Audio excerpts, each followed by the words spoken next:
법복을 벗고 평범한 할머니의 얼굴로 돌아왔지만 그 눈빛엔 여전히 정의의 불꽃이 꺼지지 않은 전설. 박선영, 법의 문턱을 지키는 오만한 파수꾼. 자신의 발밑에 선자의 진짜 무게를 가늠하지 못했던 어리석은 조철환. 그리고 운명의 그날, 정의의 심장부에서 낡은 과거의 악연이 새로운 비극을 잉태한다. 그는 그녀의 초라한 행사액을 비웃으며 감히 살아있는 전설을 계단 아래로 내동댕이 친다. 가장 높은 곳을 향한 가장 낮은 곳의 경멸, 신성한 정의의 심장부에서 벌어진 끔찍한 폭거. 하지만 그는 아직 몰랐다. 자신의 그 무지한 폭력이 20년간 잠들어 있던 거대한 괴물을 깨우는 종소리가 되었음을. 한 번의 충돌은 잊혀졌던 과거의 전쟁을 다시 소환하고 은퇴한 여신은 부패한 세상을 향해 마지막 심판을 내리기 위해 다시 한번 정의의 칼을 빼어든다. 그녀의 귀환에 과거의 어둠 속에 묻혔던 악의 제국이 그녀를 제거하기 위해 꿈틀거리기 시작하는데 과연 그녀는 20년 만에 부활한 괴물들의 숨통을 끊고 진정한 정의를 바로 세울 수 있을까? 법의 가장 낮은 곳에서 오만을 부리던 그는 그녀의 마지막 판결 앞에서 어떤 대가를 치르게 될 것인가? 정의를 위한 그녀의 마지막 전쟁은 과연 이 땅에 희망의 새벽을 가져올 것인가? 아니면 그녀 자신마저 삼키는 거대한 폭풍이 될 것인가? 대한민국 대법원. 그 거대한 돌기둥과 육중한 청동문은 마치 신화 속 신전의 입구처럼 평범한 인간들의 세상을 압도하며 서 있었다. 아침 햇살이 대리석 계단을 비추기 시작하자 법복을 입은 법조인들과 각자의 사연을 아는 민원인들이 뒤섞여 이 신성한 공간으로 향하는 거대한 흐름을 만들어내고 있었다. 그 흐름의 가장 첫 관문을 지키는 자, 법원경위 조철환이었다. 그는 이 대법원 정문을 자신의 작은 왕국으로 그리고 자신을 그 왕국의 절대 군주로 여기는 남자였다. 그의 눈은 매처럼 날카롭게 사람들을 훑었다. 그의 심기를 거스르는 자는 그의 권위 아래 무릎 꿇어야만 했다. 특히 그가 보기에 힘없고 늙고 초라한 자들에게는 더욱더 가혹했다. 그날 아침 그의 레이더에 한 노파가 걸려들었다. 그녀는 이른을 갓 넘긴 듯 보였다. 희끗희끗한 머리는 단정하게 쪽을 졌고 빛바랜 한복 치마 저고리 위에는 낡은 카디건을 걸치고 있었다. 손에는 시장에나 들고 다닐 법한 작은 보따리 하나만이 들려 있었다. 그녀는 마치 멀리 시골에서 상경한 길 잃은 할머니처럼 보였다. 노파는 젊고 겁에 질린 한 여성의 뒤에 서 있었다. 젊은 여성은 아이의 손을 잡은 채 무언가 억울한 사연이 있는 듯 눈물을 글썽이며 법원 안으로 들어가려 하고 있었다. 조철환은 그들의 앞을 막아섰다. 어이, 아줌마, 신분증하고 방문 목적부터 제대로 돼. 어디서부터 울고불고 난리야. 여기가 무슨 심파극 찍는 무대인 줄 알아. 그의 말투는 법을 집행하는 자의 그것이 아닌 약자를 향한 순수한 경멸로 가득했다. 젊은 여성이 떨리는 목소리로 자신의 사연을 설명하려 할 때 조철환은 그녀의 말을 거칠게 끊었다. 됐고, 서류 미비야. 오늘은 못 들어가. 돌아가. 그의 일방적인 통보에 젊은 여성이 절망하며 주저앉으려 할 때였다. 그녀의 등 뒤에 서 있던 노파가 조용히 앞으로 나섰다. 그녀의 목소리는 나이 든 사람 특유의 그것처럼 나직하고 부드러웠다. 하지만 그 안에는 묘한 힘이 담겨 있었다. 여보시오. 젊은이 법이라는 것이 본디 눈물 흘리는 약한 자들의 마지막 희망이 되어야 하는 것 아니오. 저 이의 사연을 들어주지도 않고 내쫓는 것은 법을 집행하는 자의 도리가 아닌 듯한데 조철환은 자신의 귀를 의심했다. 감히 저런 볼품없는 늙은이가 자신에게 도리를 가르치려 들다니 그의 오만한 얼굴이 분노로 일그러졌다. 뭐 이 할망구가 지금 누굴 가르치려 들어. 당신이 뭔데 참견이야. 나이 먹었으면 곱게 집에서 손주나 볼 것이지. 어디서 함부로 나서 그는 노파의 어깨를 거칠게 밀쳤다. 당장 안 꺼져. 노파의 몸이 마른 나무십처럼 힘없이 뒤로 밀려났다. 그녀는 비틀거리며 대법원의 차갑고 단단한 대리석 계단 위로 쓰러질 뻔했다. 바로 그 순간이었다. 법원 안쪽에서 박선영 대법관님 하는 다급한 외침이 들려왔다. 대법원장의 비서실장이 창백한 얼굴로 계단을 뛰어 내려오고 있었다. 그의 뒤를 다른 법원 고위직들이 따르고 있었다. 박선영 대법관님이라는 그 한마디, 그것은 조철환의 작은 왕국을 송두리째 파괴하는 신의 천둥과도 같은 소리였다. 그의 뇌가 정지했다. 그의 동공이 지진이라도 만난 듯 미친 듯이 흔들리기 시작했다. 박선영, 5년 전 은퇴했지만 여전히 대한민국 법조계에 살아있는 전설이자 가장 존경받는 정의의 여신. 그녀는 남성 중심의 보수적인 법조계에서 오직 실력 하나만으로 대법관의 자리에 오른 입지전적인 인물이었다. 그녀의 판결은 언제나 사회적 약자의 편에 서 있었고 그 어떤 거대 권력 앞에서도 결코 휘어진 적이 없었다. 비서실장은 계단에 쓰러질 뻔한 그녀를 황급히 부축했다. 대법관님, 괜찮으십니까? 이게 어찌 된 일입니까? 조철환은 그제야 깨달았다. 자신이 방금 무슨 짓을 저질렀는지를 자신이 벌레 보듯 무시하고 폭력으로 내동댕이 친 저 초라한 노파가 바로 이 신전의 주인이자 자신이 평생을 올려다봐야만 했던 전설 속의 그 대법관이라는 사실을 그의 다리가 풀리며 그는 그 자리에 주저앉았다. 그의 오만했던 얼굴 위로 순수한 원초적인 공포가 떠올랐다. 박선영 대법관은 비서실장의 부축을 조용히 거절했다. 그녀는 흐트러진 옷매무새를 바로잡고 천천히 몸을 일으켰다. 그녀는 자신의 안위를 걱정하는 동료들을 돌아보는 대신 바닥에 주저앉아 덜덜 떨고 있는 조철환에게로 천천히 걸어갔다. 그녀는 아무 말도 하지 않았다. 그녀는 그저 그를 내려다볼 뿐이었다. 그 시선 속에는 분노도 증오도 없었다. 그 안에는 오직 법 그 자체와도 같은 차갑고 무자비한 약속만이 담겨 있었다. 네오는 방금 너 자신의 판결을 내렸다. 그녀는 그를 지나쳐 자신의 옛 동료들과 함께 법원 안으로 걸어 들어갔다. 그녀의 등 뒤로 기자들의 카메라 플래시가 광적으로 터져 나오기 시작했다. 대한민국 사법부 역사상 가장 추악한 스캔들의 막이 그렇게 올랐다.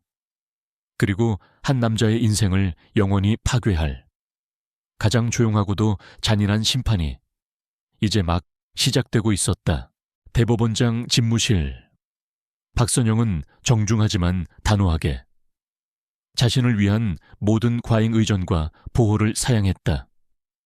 그녀는 이것이 한 개인에 대한 공격이 아닌 사법 시스템 전체에 대한 도전임을 분명히 했다. 사건은 오직 법과 원칙에 따라서만 처리되어야 했다. 그녀의 그 서늘하고 흔들림 없는 태도 앞에서 대법원장은 그저 고개를 끄덕일 수밖에 없었다. 그날 오후 대통령은 직접 그녀에게 전화를 걸어 사과를 표하고 최근 사회 문제로 대두된 유전무죄, 무전유죄 현상과 권력기관의 부패를 척결하기 위한 대통령 직속의 독립적인 특별감찰위원회 위원장 직을 맡아달라고 간곡히 부탁했다.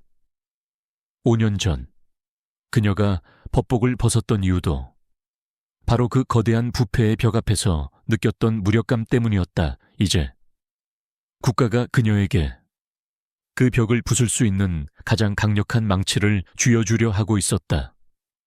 그녀는 거절하지 않았다. 모든 소란이 지나간 후 그녀는 자신에게 배정된 임시 집무실에 홀로 남았다. 계단에서 넘어지며 다친 어깨의 통증이 욱신거리며 올라왔다. 하지만 그 육체적 고통은 그녀의 마음속 깊은 곳에 묻어두었던 훨씬 더 오래고 아픈 흉터의 기억을 깨우고 있었다. 그녀는 자신의 팔뚝에 남은 희미하지만 길고 뚜렷한 칼자국을 무의식적으로 매만졌다.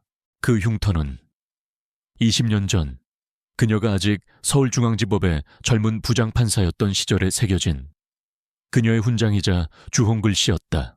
회상 20년 전 괴물과의 전쟁, 당시의 대한민국은 양 회장이라 불리는 거대 범죄 조직의 그림자 아래 신음하고 있었다.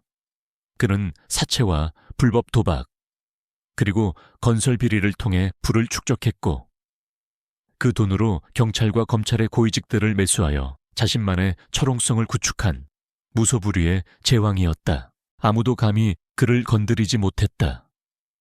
하지만 젊은 부장판사 박선영은 달랐다. 그녀에게 배당된 단순 폭행 사건의 피고인이 양 회장의 핵심 조직원이라는 사실을 알게 된 순간 그녀는 이것이 거대한 악의 제국을 무너뜨릴 수 있는 작은 균열임을 직감했다. 그녀는 자신의 모든 판사적 권한을 총동원하여 사건의 배후를 파헤치기 시작했다. 그녀의 집요한 추적에 사건을 담당했던 부패한 검사와 경찰들은 당황했다. 그 중심에는 당시 젊은 형사였던 조철환도 있었다. 그는 양 회장의 돈을 받고 사건의 증거를 조작하고 증인을 협박하는 조직에 충직한 사냥개 중 한 마리였다. 박선영의 숨통이 조여오자 양 회장의 방역이 시작되었다. 협박 전화가 걸려왔고 미행이 붙었다. 그녀가 아끼던 후배 판사가 의문의 교통사고를 당하기도 했다. 그리고 마침내 재판의 결정적인 증인이 증언을 하루 앞두고 자살로 위장된 채 변사체로 발견되었다. 조철환이 이끄는 경찰팀은 서둘러 사건을 종결시켰다. 모두가 그녀가 이제 포기할 것이라고 생각했다. 하지만 그녀는 괴물을 잡기 위해 스스로 괴물의 소굴로 걸어 들어갔다. 그녀는 익명의 제보자로 위장하여 양 회장의 돈 세탁을 담당하던 회계사와 접촉했다. 그리고 마침내 양 회장의 모든 범죄 행각이 기록된 치명적인 비밀 장부를 손에 넣었다. 하지만 그녀가 그 증거를 법정에 제출하기 전날 밤, 양 회장의 마지막 방역이 시작되었다. 퇴근하던 그녀의 차를 거대한 덤프트럭이 덮쳤다. 그녀를 보호하던 법원 방호과 직원이 그 자리에서 즉사했고 그녀 역시 정신을 잃었다. 그들이 그녀의 목숨을 끊기 위해 다가오는 순간 기적처럼 순찰 중이던 경찰차가 나타나 그들은 도주했다. 그녀의 팔뚝에 남은 흉터는 바로 그날 밤 죽음의 문턱에서 얻은 것이었다. 다음 날 온몸에 붕대를 감은 박선영은 휠체어를 탄 채 법정에 나타났다. 그리고 그녀는 피고인석과 방청석에 앉아있던 양 회장과 그의 하수인들을 향해 피 묻은 장부를 증거로 제출하며 대한민국 법정 역사상 가장 장엄하고 통쾌한 판결을 내렸다. 그녀는 단순히 한 명의 조직원을 단죄한 것이 아니라 판결문을 통해 양 회장과 그와 유착된 모든 부패 경찰, 검사들에 대한 체포영장을 발부해버린 것이다. 그녀의 그 용기 있는 판결은 거대한 악의 제국을 하루아침에 무너뜨렸다. 다시 현재 박선영은 흉터를 어루만지며 씁쓸하게 미소 지었다. 20년 전 양 회장은 수갑을 찬 채 그녀를 향해 저주를 퍼부었다. 박선영, 내가 여기서 나가면 내년의 목을 가장 먼저 비틀어 주마. 그리고 이제 그는 곧 가석방될 예정이었다. 부패한 법무부 관료들의 도움으로 조철환의 오늘의 폭력은 우연이 아니었다. 그것은 20년간 잠들어 있던 악의 부활을 알리는 불길한 신호탄이었다. 그녀는 은퇴 후에 평화로운 삶을 포기하고 다시 전쟁터로 돌아와야만 하는 자신의 운명을 직감했다. 그녀는 자신의 새로운 위원회에 첫 번째 공식 업무를 지시했다. 지난 5년간 석연치 않은 이유로 가석방된 모든 중범죄자들의 심사 기록을 전면 재검토하는 것이었다. 그리고 그녀가 가장 먼저 지목한 이름은 바로 양 회장이었다. 같은 시각 교도소의 특별 면회실. 조철환은 20년 만에 자신의 옛 주인을 마주하고 있었다. 양 회장은 늙었지만 그의 눈빛은 여전히 살아있는 맹수처럼 번뜩였다. 회장님, 큰일 났습니다. 박선영, 그 빌어먹을 년이 돌아왔습니다. 대통령 직속위원회 위원장이 되어서 조철환의 보고에 양 회장의 입가에 소름 끼치는 미소가 떠올랐다. 돌아왔나? 마침 아주 잘 됐군. 20년 묵은 빚을 이제야 아주 깨끗하게 갚아줄 때가 됐으니 말이야. 20년 전에 낡은 흉터가 다시 뜨거운 피를 흘리기 시작했다. 정의의 여신과 지옥에서 돌아온 악마의 마지막 전쟁이 그렇게 다시 시작되고 있었다. 대통령 직속 공직비리 특별감찰위원회의 출범은 대한민국의 거대한 폭풍을 예고하고 있었다. 그리고 그 폭풍의 눈에는 5년 만에 다시 세상 밖으로 나온 전설적인 여법관 박선영이 있었다. 청와대에서 열린 위원장 임명식. 그녀는 수많은 카메라 플래시 앞에서 짧지만 강렬한 취임사를 남겼다. 본 위원회는 특정 개인을 처벌하기 위해 존재하는 것이 아닙니다. 이 땅에 무너진 신뢰를 다시 세우고 법의 저울이 그 어떤 돈과 권력 앞에서도 결코 기울어지지 않는다는 지극히 상식적인 원칙을 국민 여러분께 증명해 보이기 위해 존재합니다. 그녀의 그 원칙적인 목소리는 부패한 권력자들의 심장을 얼어붙게 만드는 서늘한 경고였다. 특별감찰위원회는 즉시 활동을 시작했다. 박선영은 자신의 팀을 직접 꾸렸다. 기존의 검찰이나 경찰 조직이 아닌 그녀가 변호사 시절부터 눈여겨보았던 강직하고 유능한 젊은 법률가들이었다. 그녀는 그들에게 위원회의 첫 번째 공식 임무를 하달했다. 지난 5년간 석연치 않은 이유로 이루어진 모든 중범죄자들의 가석방 및 형집행 정지 기록을 전면 재검토하는 것이었다. 그리고 그 살생부의 가장 첫 줄에는 양 회장의 이름이 선명하게 적혀 있었다. 그녀의 거침없는 행보는 20년간 이어져 온 거대한 부패의 카르텔을 뒤흔들기 시작했다. 교도소 안의 양 회장은 자신의 가석방이 막혔다는 소식에 분노했다. 그는 20년 전 자신을 감옥에 쳐넣었던 바로 그 여자가 다시 한번 자신의 앞길을 가로막고 있다는 사실을 참을 수 없었다. 그는 자신의 충직한 사냥개 조철환에게 명령을 내렸다. 박선영을 사회적으로 매장시킬 더럽고 추악한 스캔들을 만들어내라고. 며칠 후 한 타블로이드 신문사에 익명의 제보가 들어왔다. 기사는 20년 전 박선영을 구하고 순직했던 법원 방호과 직원 김 주임에 대한 것이었다. 기사는 두 사람이 사실은 부적절한 내연 관계였으며 김 주임의 죽음 또한 영웅적인 희생이 아닌 그녀의 무모한 행동이 부른 비극이었다는 식으로 고인의 명예와 그녀의 인격을 동시에 짓밟는 악의적인 내용을 담고 있었다. 추악한 스캔들은 순식간에 퍼져나갔고 위원회의 도덕성과 정당성에 대한 의문이 제기되기 시작했다. 위원회 내부에서도 동요가 일었다. 하지만 정작 공격의 대상이 된 박선영은 흔들리지 않았다. 그녀는 자신을 향한 모든 비난을 묵묵히 감내했다. 그리고 다음 날 그녀는 조용히 20년간 한 번도 찾아가지 않았던 김 주임의 묘를 찾았다. 그녀는 국화꽃 한 송이를 내려놓으며 비석에 새겨진 그의 이름을 어루만졌다.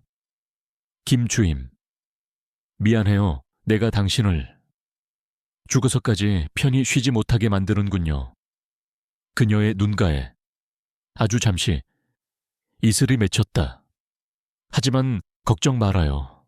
당신의 그 고귀한 명예, 그리고 우리가 함께 지키려 했던 그 정예, 내가 반드시 내 목숨을 걸고 되찾아올 테니 적의 비열한 공격은 그녀를 무너뜨리기는커녕 오히려 그녀의 잠들어 있던 투쟁 본능을 완전히 깨워버렸다. 스캔들이 세상을 시끄럽게 하는 동안 그녀의 위원회는 조용히, 그러나 집요하게 양 회장의 가석방 추진 배후를 파고들고 있었다.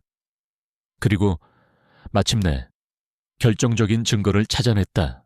양 회장의 가석방 심사를 주도했던 법무부의 핵심 간부 박 국장의 아들이 최근 일신건설이라는 회사로부터 무이자로 수십억 원의 사업 자금을 대출받았다는 사실을 알아낸 것이다. 그리고 그 일신건설은 바로 양 회장의 조카가 실소유주로 있는 위장 계열사였다. 완벽한 뇌물의 증거였다. 특별감찰위원회는 막강한 독립수사권을 발동했다. 그들은 박 국장을 위원회 청문회로 소환했다. 동시에 그들은 뇌물 거래의 증거를 그들이 신뢰하는 언론사에 단독으로 제공했다. 위원회의 청문회와 언론의 폭로가 동시에 터져나왔다. 궁지에 몰린 박 국장은 결국 청문회장에서 무너져 내렸다.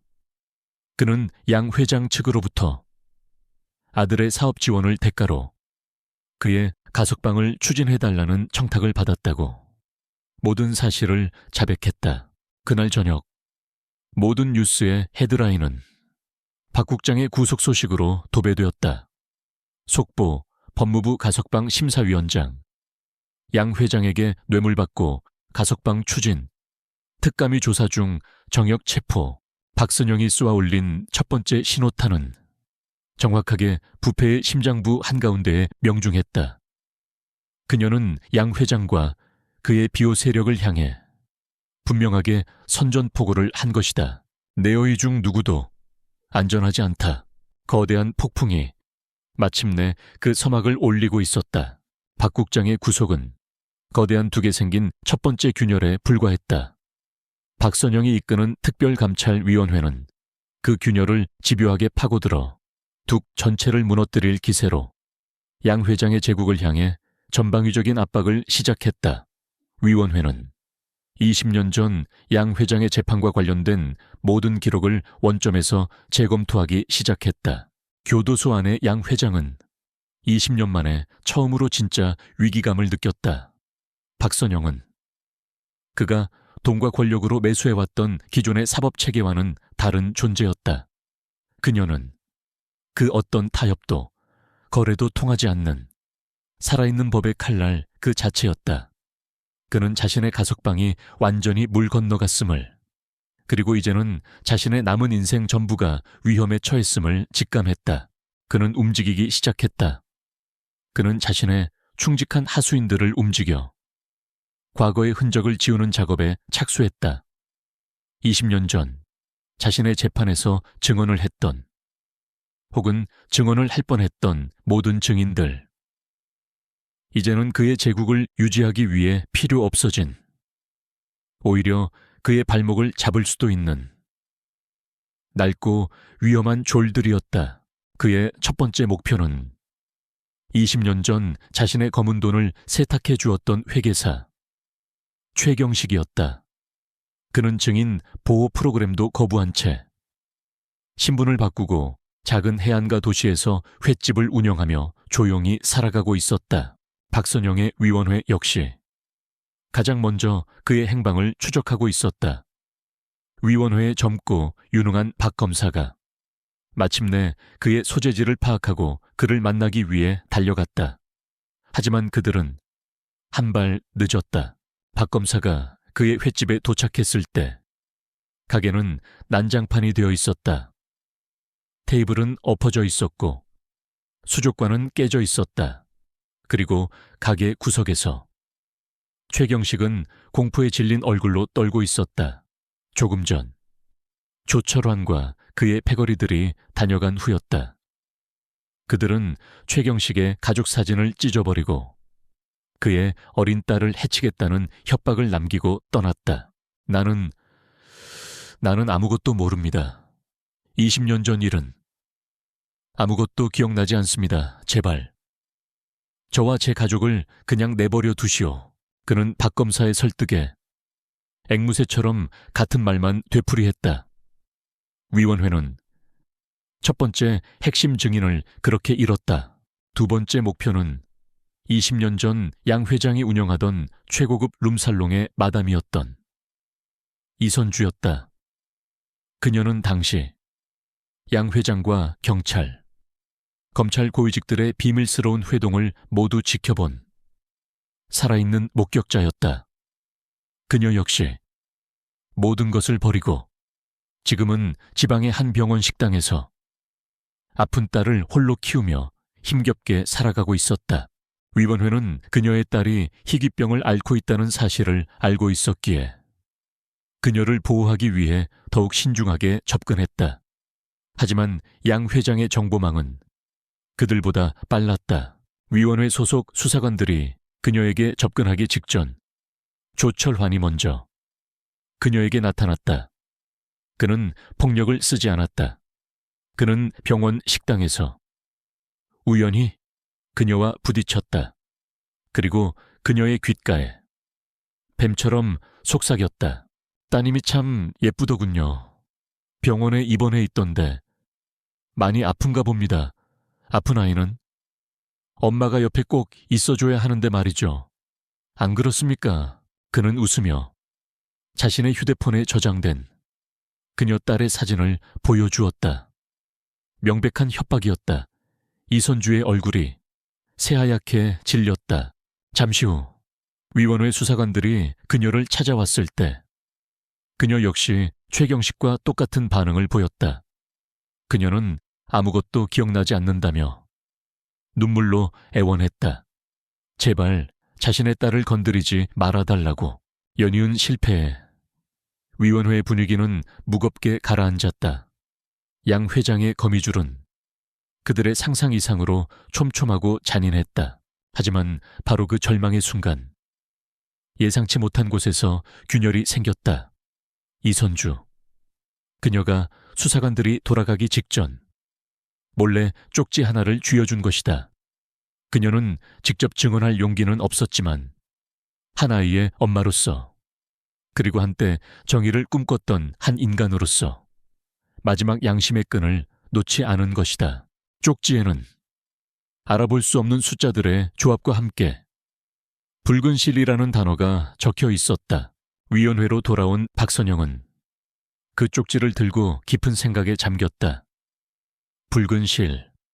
그것은 20년 전 양 회장의 룸살롱 이름이었다.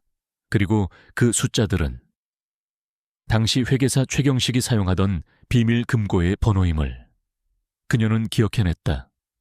최경식은 협박에 못 이겨 입을 닫았지만 어쩌면 그가 남겨둔 진짜 장부가 아직 어딘가에 남아있을지도 몰랐다. 박선영은 위원회의 모든 인력을 동원해 20년 전에 폐업한 룸살롱 붉은 실의 행방을 추적했다. 그리고 마침내 건물이 철거되기 직전 그곳에 지하 비밀 공간에 숨겨져 있던 낡은 금고 하나를 찾아내는데 성공했다. 금고 안에는 그들이 그토록 찾아 헤매던 양 회장의 진짜 비밀 장부가 들어있었다.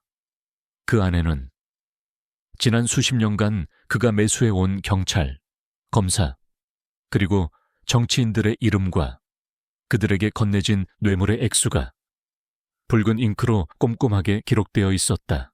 그리고 그 장부의 가장 마지막 장 그곳에는 양 회장의 가석방을 추진하고 있던 법무부 핵심 간부의 이름과 그에게 흘러들어간 거액의 자금 내역이 기록되어 있었다. 양 회장의 가석방은 또 다른 거대한 부패의 거래였던 것이다. 박선영은 장부를 든 채 위원회의 거대한 사건 현황판 앞에 섰다. 양 회장은 자신의 과거를 지우기 위해 졸들을 버렸지만 그 버려진 졸들이 오히려 왕의 목을 겨누는 비수가 되어 돌아온 것이다. 그녀의 목소리가 조용하지만 결의의 찬 어조로 집무실에 울려 퍼졌다. 그들은 조를 잡았다고 생각하겠지. 하지만 우리는 이제 왕을 잡으러 간다. 잿더미 속에서 피어난 진실의 불씨는 이제 거대한 횃불이 될 준비를 하고 있었다.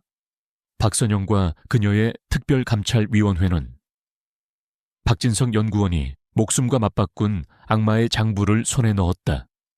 그것은 단순히 20년 전의 비리를 증명하는 증거가 아니었다. 그것은 양 회장이 감옥 안에서조차 자신의 범죄 제국을 어떻게 유지하고 확장시켜 왔는지를 보여주는 현재 진행형의 범죄 기록이었다. 장부에는 그가 매수한 교도관들의 이름, 외부의 조직원들과 비밀리에 연락을 주고받은 내용, 그리고 곧 있을 자신의 가석방을 기정사실로 만들고 출소 후 거대한 불법 부동산 개발 사업을 벌이려는 구체적인 계획까지 담겨 있었다. 그리고 그 계획의 중심에는 그의 가석방 심사를 책임지고 있는 법무부의 핵심 간부, 민병철 위원장의 이름이 선명하게 적혀 있었다. 박선영은 결심했다. 언론에 이 사실을 터뜨려 세상을 시끄럽게 하는 대신 법이라는 가장 조용하고도 가장 잔인한 무대를 선택하기로. 그녀는 뱀의 꼬리를 자르는 것이 아니라 뱀의 머리를 직접 짓밟아 다시는 일어서지 못하게 만들 작정이었다. 특별감찰위원회의 막강한 권한으로 양 회장에 대한 가석방 적격 여부 특별심리가 소집되었다. 이것은 법적으로는 완벽하게 합법적이었지만 전례가 없는 파격적인 행보였다. 심리는 외부의 압력을 차단한다는 명분 아래 언론 비공개의 비공식 청문회 형식으로 진행될 터였다. 그곳에는 오직 양 회장과 그의 변호인, 민병철 위원장이 이끄는 가석방 심사위원회, 그리고 박선영과 그녀의 위원회 팀원들만이 참석할 것이었다. 양 회장과 민병철 위원장은 이 청문회를 지나가야 할 통과일의 정도로 생각했다. 그들은 자신들의 비밀 장부가 이미 잿더미가 되었다고 믿고 있었다. 그들은 늙은 암사자의 마지막 발악을 여유롭게 짓밟아줄 생각이었다. 특별 심리가 열리는 날, 법무부의 작은 심리실 안은 숨막히는 긴장감으로 가득했다. 죄수복을 입었지만 여전히 제왕 같은 위압감을 풍기는 양 회장은 뉘우치는 기색 하나 없이 자신의 지난 수감 생활이 얼마나 모범적이었는지를 연기하고 있었다. 그의 변호인은 그가 이제 사회에 아무런 위협이 되지 않는 늙고 병든 노인일 뿐이라며 감정에 호소했다. 민병철 위원장과 그의 심사위원들은 약속이라도 한 듯 형식적인 질문만을 던지며 그의 가석방에 긍정적인 분위기를 만들어 나갔다. 마침내 특별감찰위원회가 의견을 제시할 차례가 되었다. 박선영이 자리에서 일어났다. 그녀의 손에는 붉은 실이라는 표지가 붙은 두꺼운 장부 하나가 들려 있었다. 그녀는 양 회장을 신문하지 않았다. 그녀의 첫 번째 칼날은 가장 약한 고리인 민병철 위원장을 향했다. 민병철 위원장님, 위원장님의 아드님이 최근 미국에서 새로운 사업을 시작했다고 들었습니다. 축하드립니다. 그녀의 느닷없는 말에 민 위원장의 얼굴이 굳어졌다. 그런데 그 사업 자금의 출처가 공교롭게도 일신건설의 해외 법인이더군요. 그리고 그 일신건설은 양 회장님의 조카가 실소유주인 회사입니다. 이 기막힌 우연에 대해 어떻게 생각하십니까? 그녀는 준비해온 자금 추적 자료를 심사위원들 앞에 던져놓았다. 민 위원장의 얼굴이 하얗게 질렸다. 이어서 그녀는 양 회장을 향해 돌아섰다. 양 회장, 당신은 지난 20년간 교도소 안에서도 단 하루도 당신의 범죄를 멈춘 적이 없었군. 그녀는 교도소 내부의 제보자들을 통해 확보한 그의 옥중 경영의 증거들을 하나씩 제시했다. 암호로 된 편지, 매수된 교도관을 통한 지시, 그리고 그의 수감실에서 발견된 대포폰까지. 심리실의 분위기는 완전히 역전되었다. 그리고 마침내 박선영은 마지막 카드를 꺼내 들었다. 그녀는 붉은 실 장부를 펼쳐 그 안의 내용들을 한자 한자 힘주어 읽어 내려가기 시작했다. 부패한 관료들의 이름, 뇌물의 날짜와 액수, 그리고 그의 가석방을 전제로 기획된 거대한 범죄의 청사진. 그녀는 마지막 장을 읽고 민병철 위원장을 똑바로 바라보았다. 민병철 위원장, 이 장부에 적힌 대로 당신은 대한민국의 법을 당신 아들의 사업 자금과 맞바꾼 것입니까? 그리고 그녀는 양 회장을 향해 말했다. 양 회장, 당신에게 가석방은 새로운 삶의 기회가 아니라 더 큰 범죄를 저지르기 위한 발판이었을 뿐이야. 안 그런가? 모든 것이 폭로되었다. 민병철 위원장은 그 자리에서 무너지며 모든 것을 자백하고 선처를 구걸했다. 양 회장은 자신의 완벽했던 계획이 모두 물거품이 되었음을 깨달았다. 그의 온화한 노인의 가면이 벗겨지고 잔인한 맹수의 본성이 드러났다. 그는 마지막 발악으로 증거인 장부를 향해 달려들었다. 그것을 빼앗아 찢어버리려 했다. 하지만 그의 몸은 대기하고 있던 교도관들에게 즉시 제압당했다.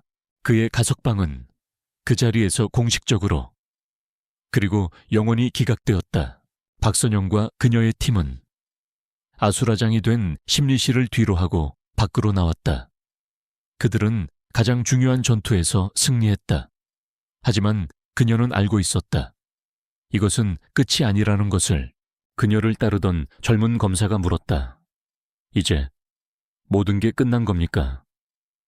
위원장님, 박선영은 손에 든 장부를 내려다보았다. 그녀의 표정은 승리감 대신 더욱 무거운 사명감으로 가득 차 있었다. 아니, 이건 시작일 뿐이야. 우리는 방금 괴물의 팔 하나를 잘라낸 것뿐이다. 이제부터 우리는 이 장부를 무기 삼아 저 괴물의 심장을 향해 직접 걸어 들어갈 것이다. 그녀의 전쟁은 이제 어둠 속에서의 싸움이 아닌 온 세상이 지켜보는 빛 속에서의 마지막 전쟁을 향해 나아가고 있었다. 양 회장의 가석방이 기각되고 그의 옥중범죄 행각이 담긴 붉은 실 장부가 확보되자 박선영의 특별감찰위원회는 즉시 이 모든 증거를 언론에 공개했다. 대한민국은 그야말로 발칵 뒤집혔다. 한 명의 늙은 범죄자가 국가의 교정 시스템을 농락하며 감옥 안에서 거대한 범죄 제국을 통치해왔다는 사실에 국민들은 경악하고 분노했다. 대통령은 직접 대국민 담화를 발표하여 양 회장과 그 비호 세력에 대한 성역 없는 발본색원의 수사를 검찰에 지시했다. 위원회는 그들이 수집한 모든 자료와 증거를 새롭게 꾸려진 특별검사팀에 이관했다. 이제 어둠 속에서의 비밀스러운 전쟁은 끝났다. 괴물과의 마지막 싸움은 온 국민이 지켜보는 빛 속의 전쟁이 될 터였다. 교도소의 독방 안에서 양 회장은 뉴스를 통해 자신의 제국이 무너져 내리는 것을 지켜보았다. 그의 정치적 동맹들은 등을 돌렸고 그의 사업체들은 압수수색을 당했으며 그의 충직했던 부하들은 검찰에 소환되어 서로를 물어뜯기 시작했다. 그는 자신이 이제 끝났다는 것을 직감했다. 그는 더 이상 가석방을 꿈꿀 수 없었다. 남은 인생을 이 차가운 감옥 안에서 썩어가거나 혹은 사형수로 생을 마감하게 될 터였다. 그는 더 이상 잃을 것이 없었다. 그의 이성은 마비되었고 그 자리에는 오직 순수한 원초적인 복수심만이 남았다. 그는 마지막 남은 가장 충직하고 가장 잔인한 하수인들을 움직였다. 그의 목표는 더 이상 부와 권력의 유지가 아니었다. 자신의 모든 것을 앗아간 여자, 박선영, 그녀를 자신의 손으로 함께 지옥으로 끌고 들어가는 것이었다. 내가 죽더라도 저녀는 내 손으로 지옥 구경을 시켜줄 것이다. 특별감찰위원회 사무실 박선영은 그녀의 정보망을 통해 양 회장이 자신의 암살을 지시했다는 첩보를 입수했다. 위원회 팀원들과 그녀를 지지하는 경찰 수뇌부는 그녀에게 모든 외부 활동을 중단하고 안전가옥에 머물 것을 간청했다. 하지만 그녀는 숨지 않았다. 그녀는 자신의 마지막 전쟁을 피하지 않고 정면으로 마주하기로 결심했다. 그녀는 오히려 자기 자신을 미끼로 삼아 양 회장의 마지막 발악을, 그의 마지막 남은 손발을 모두 잘라낼 계획을 세웠다. 그녀는 20년 전 양 회장과의 싸움으로 심신이 지쳤을 때 조용히 찾아가 마음을 다스리곤 했던 산속의 작은 암자로 향하기로 했다. 그리고 이 정보를 의도적으로 언론에 흘렸다. 박선영 위원장, 모든 것을 내려놓고 잠시 칩거에 들어가다. 그것은 어둠 속의 맹수들을 빛 속의 함정으로 유인하기 위한 그녀의 마지막 승부수였다. 며칠 후 가을 단풍이 붉게 물든 산속의 고즈넉한 사찰 박선영은 최소한의 경호 인력만을 대동한 채 대웅전 안에서 조용히 불경을 올리고 있었다. 사찰의 고요함과 은은한 향냄새가 그녀의 지친 마음을 어루만져 주는 듯했다. 하지만 그 평화는 오래가지 않았다. 양 회장의 암살자들이 사찰의 스님으로 위장한 채 그녀의 주변으로 소리 없이 접근하고 있었다. 그들은 사찰의 통신을 두절시키고 외부와의 모든 접촉을 차단했다. 마침내 그들이 움직이기 시작했다. 그들의 목표는 대웅전 안에 홀로 있는 박선영이었다. 하지만 그들이 대웅전의 문을 여는 순간 그들을 맞이한 것은 겁에 질린 늙은 여법관이 아니었다. 대웅전 안팎에 잠복해 있던 위원회의 최정예 수사관들과 경찰 특공대가 일제히 모습을 드러냈다. 사찰 전체가 거대한 함정이었던 것이다. 사찰 경내에서 마지막 혈투가 벌어졌다. 암살자들은 필사적으로 저항했지만 이미 완벽하게 포위된 상태였다. 잠시 후 모든 상황은 종료되었다. 모든 것이 끝난 후 박선영은 대웅전 안에서 조용히 걸어 나왔다.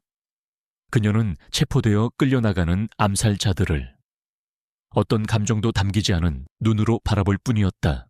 그녀의 진짜 마지막 싸움은 그들과의 싸움이 아니었다. 그녀는 그날 밤 특별검사팀의 허가를 받아 독방에 수감된 양 회장을 찾아갔다. 두 괴물의 20년간 이어진 지독한 악연의 마지막 대면이었다. 취조실의 차가운 공기 속에서 두 사람은 마주 앉았다. 양 회장은 완전히 패배했지만 그의 눈에는 여전히 뉘우침 대신 도끼만이 가득했다. 왜 나였지? 이 세상에 나 같은 놈들이 널리고 널렸는데 왜 하필 나를? 20년이라는 긴 세월 동안 이렇게까지 물고 늘어진 거야. 그의 마지막 질문에 박선영은 처음으로 자신의 진짜 속마음을 드러냈다. 그녀의 목소리는 한 시대를 살아온 노법관의 깊은 고뇌와 연민을 담고 있었다. 그래, 당신은 괴물이었소. 당신 같은 괴물들은 이 세상에 너무나 많지. 그녀는 잠시 말을 멈추고 그의 눈을 똑바로 응시했다. 하지만 당신 같은 괴물보다 더 무서운 것은 당신 같은 괴물을 만들고 그 괴물의 악행을 외면하고 묵인하고 때로는 동조하는 이 세상 전체였소. 나는 당신 한 사람을 심판했지만 나의 진짜 싸움은 바로 그 비겁하고 부조리한 세상 전체와 싸우는 것이었소. 그녀는 자리에서 일어났다. 당신은 그저 나의 길고 긴 싸움의 시작이었을 뿐이야. 그녀는 마지막 말을 남기고 취조실을 나섰다. 그녀는 자신의 모든 것을 걸고 마침내 승리했다. 그녀는 괴물을 쓰러뜨렸고 세상에 경종을 울렸다. 어둡고 차가운 취조실 건물 밖으로 나왔을 때 눈부신 아침 햇살이 그녀를 맞았다. 그녀의 길고 길었던 전쟁은 마침내 정말로 끝이 났다. 그녀는 하늘을 올려다보았다. 그녀의 얼굴에 지난 수십 년간 단 한 번도 지어본 적 없었던 깊고 평화로운 미소가 떠올랐다. 폭풍은 지나갔고 마침내 새벽이 오고 있었다. 몇 달 후 대한민국은 양 회장과 그의 제국에 대한 마지막 심판을 지켜보고 있었다. 특별검사팀은 박선영의 위원회가 넘겨준 붉은 실 장부를 바탕으로 지난 수십 년간 이어져 온 거대한 부패의 고리를 완벽하게 재구성해냈다. 재판은 한편의 거대한 역사 드라마와도 같았다. 법정에서는 대한민국의 어두운 현대사가 적나라하게 펼쳐졌다. 돈과 권력 앞에 무너져 내렸던 법의 민낯, 그리고 그 속에서 희생되었던 수많은 약자들의 눈물. 마침내 최종 판결이 내려졌다.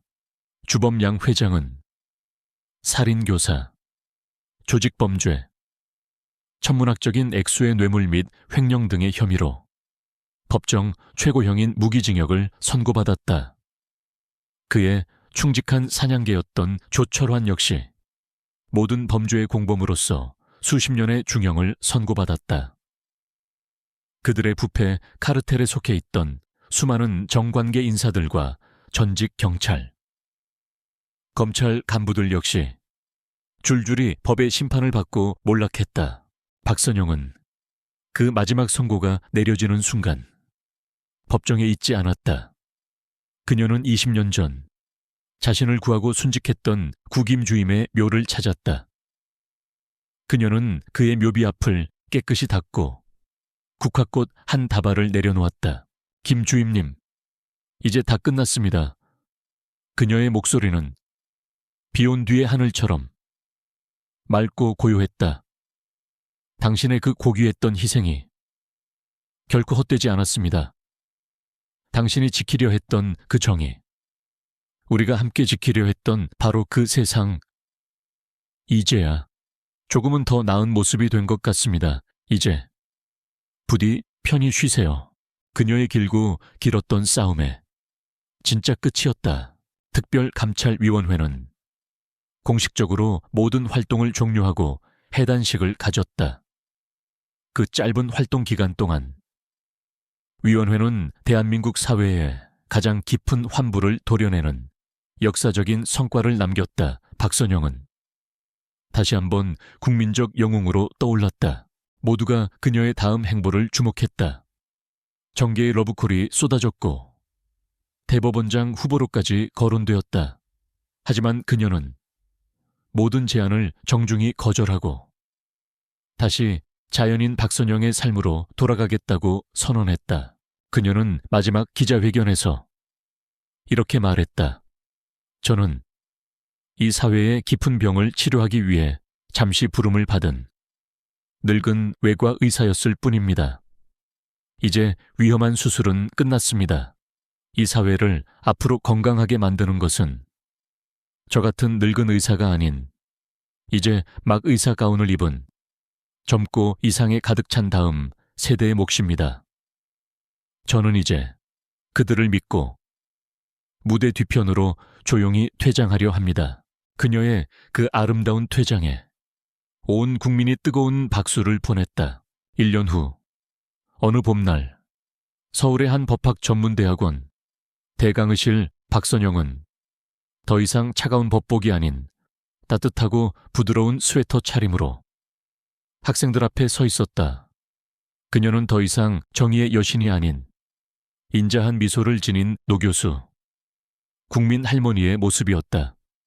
그녀는 자신의 모든 경험과 지혜를 미래의 법률가들에게 아낌없이 나누어 주고 있었다. 강의가 끝날 무렵 한 학생이 손을 들고 질문했다. 그 학생의 눈빛은 과거의 그녀처럼 맑고 뜨겁고 이상으로 가득 차 있었다. 교수님, 만약 괴물과 싸우기 위해 스스로가 괴물이 되어야만 하는 순간이 온다면 저희는 어떻게 해야 합니까? 그것은 그녀가 지난 수십 년간 스스로에게 던져왔던 가장 근원적인 질문이었다. 박선영은 그 학생을 향해 따뜻하게 미소 지었다. 그녀의 대답은 그녀가 평생을 바쳐 얻어낸 삶의 마지막 지혜였다. 아주 좋은 질문이구나. 괴물과 싸우기 위해 때로는 괴물의 무기를 들어야만 하는 순간도 오겠지. 하지만 그때 단 한 가지 절대로 잊어서는 안 되는 것이 있단다. 바로 우리가 왜 싸우는가 하는 이유다. 그녀의 목소리가 강의실 전체를 부드럽게 감쌌다. 개인적인 복수를 위해 싸우는 자는 결국 또 다른 괴물이 될 뿐이야.